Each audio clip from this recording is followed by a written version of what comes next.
Hey guys, in this video I will show you how to buy garages in GTA 5 story mode. Alright, let's begin.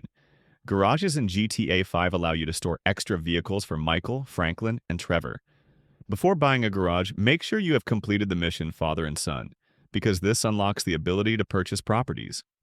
Once that mission is done, open your map and look for a garage icon marked For Sale. Each character has a specific garage location available to them. For Michael, the garage is located at Vinewood Garage on Laguna Boulevard. For Franklin, you can buy the Grove Street Garage in Davis. For Trevor, the garage is located at Pillbox Hill in downtown Los Santos.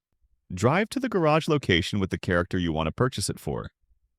Walk up to the For Sale sign and press the on-screen button prompt to buy the garage. The price is around $30,000. After purchasing, the garage allows you to store up to 4 vehicles. Simply drive a car into the garage to save it permanently for that character. So, that's basically how you can buy garages in GTA 5 story mode. That's it for this video. Thanks.